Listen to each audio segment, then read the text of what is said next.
Ready? When your mother was a senior, she was applying to schools, and she must have applied to Brown. I'm not sure how many schools she applied to. She did really pretty well on her SATs, and she wanted to go to Stanford, but she was very hesitant to apply because not many kids from Valley. It's a crapshoot. Yeah. So she put off getting it, put it her application in. It was due on I think it was December 31st or something. Yeah, it's around there. And so she still hadn't got, and then they called or sent a note out that it was extended for another 5 days or a week or something. She got another. Well, then on January 10th or 7th or whatever it was, she's in here. It had to be about midnight that night. She's in her room in there. And so I come out before I go to bed, and she's still writing this application, you know. And I mean, she'd been stalling. I mean, this is the extension of when it's due. Yeah. And it's due within an hour at Stanford. And so she had filled it all out and wrote, I think you have to write an essay or something, and then she's kind of doodled around it, the outside of it. And says, this is on the back page, she says, I bet you're sick and she put this, I think, in a red pen or something. She says, I bet you're sick and tired of reading these things. She's writing this all in the application. Yeah. Oh my gosh. Anyway, and then she finally finished. So she got on her bike and went over and last second and put it under the door at 12 o'clock. Well, at 11:50 or oh something. My gosh! And it got in, and that's anyway. Wow. And then Christian, when he was a senior, he wanted. So we thought, you know, I can't stand this anymore. Going through a kid applying process again. So we signed him up for SAT class, and then that person organized him for applying for schools, and because he was not as organized as your mother was, and so on. But so they set up a file cabinet with files for each university that you want to go to, and so on. So he wanted to apply to a bunch of schools, but he wanted to take a trip. And this was the fall of his senior year. He wanted to go around like and a gap year, like he wanted to go around and see these universities. He hadn't seen a lot of them, or he was interested in. So, and he was interested in Duke and Northwestern, or I forget some different schools. And I said, and it was kind of like a trip all over the country. And I said, I'll pay for all the applications that you want to apply to, and every school you get admitted to. Because Christian didn't have the grades to get into Duke, and I knew that he would never get into Duke with his high school grades. His high school grades were, they weren't bad, but they weren't like they weren't Duke or Stanford or Harvard grades. And so anyway, he sent in, I think it was 10 applications. So he got accepted to a school in Pennsylvania. I can't think of it now. Bethlehem or something, which is kind of an engineering school that was built by the steel, when the steel was dig in Pennsylvania.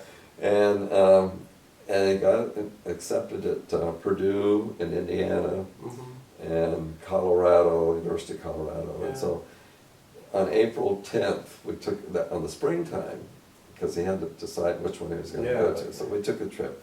We flew to the East Coast and went to this one in Pennsylvania. And April 10th was, he'd been windsurfing the day before. He was a big windsurfer. He'd been windsurfing here. We'd gone up to Foothill Park for a picnic the day before we left on this trip. I mean, April is almost summertime here. Exactly. It's really nice.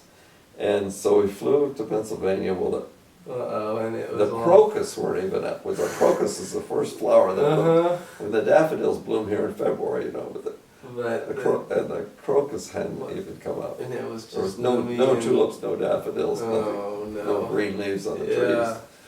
And I thought, anyway, he looked. It was a good engineering school. But then we flew back to Chicago, and I can't remember if we went to Northwestern, but then we rented a big Lincoln Continental, I think, and so Christian drove it, and I let him drive. Well, it was a horizontal sleet rain. It was about 32, 34 degrees. Jeez. It was not real heavy, but it was snowing, you know, when we left Chicago. And then it's 90 miles down to North Lafayette, where Purdue is.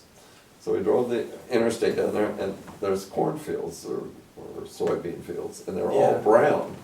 They, you know, they hadn't planted anything yet, and this is in the middle of April. And it's like, what are you so gonna it's just say? completely brown all the way down there. We get down to West Lafayette, Indiana, and the grass is green, but nothing else is really, the trees aren't in bloom or out. Anyway, so we found a senior. I said, you gotta find a senior. And he was, this was, so it's also an engineering, and those engineers, they turn out to work for General Motors and Caterpillar and Ford and all those big industrial plants in the Midwest. And so I said, you gotta talk to a senior. So we found a senior, and this guy said, where are you from? And he said, California. He looks at him like he's a Martian or something. He said, well, what are you doing here? He says, I don't think there are any Californians that I know of here. And oh God, that kind of scare you off. Well, and then it's like a Christian, he let it roll off his back. And so then he says, asked this kid, he was a senior, and he asked him where the lake was, because Christian thought that every place in the world had a lake nearby that you could windsurf on. And this guy said, oh, it's about 90 miles up the interstate. I said, no, not Lake Michigan, but just a lake to windsurf on. He says, there are no lakes in southern Indiana. And that was the... Anyway. So that was the kicker of that. I knew that was all over. Yeah, that was we were walking out, the kid says, he says, I'm graduating next month in May. He says that every night before I go to bed, I get on my knees and I pray to God that I get accepted at IBM in San Jose. In San Jose? Yeah.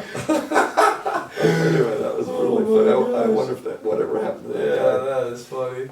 Anyway, so then we flew back to Denver and then drove to Boulder, which is north of Denver, and there was an overlook, and Kristen says, pull over. So I pulled over the overlook, and he got out to look over. Boulder's in a big valley, and it's a town kind of like Palo Alto. Boulder's a nice college town.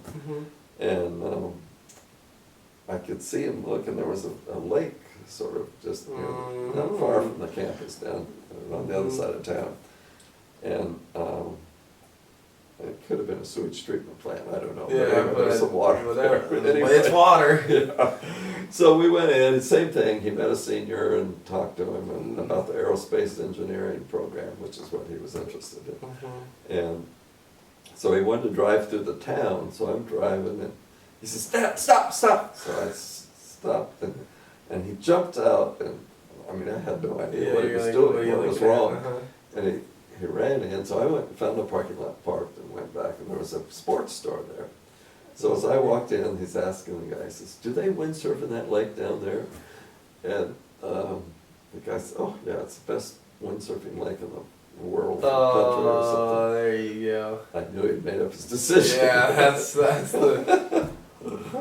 So it's funny how you make decisions. Yeah, exactly. That, like you said, have the huge impact on the rest of your life. Right. Right. But, that's. So he ended up in aerospace engineering. Yeah. Because that was the time of the astronauts and space race and all that. Yeah, and Boulder had more aerospace astronauts than any other place. Had gone to Boulder. They had a good program for that. Anyway, so he was. Alrighty. Well, that's fun. Yeah. Okay. We got another one on the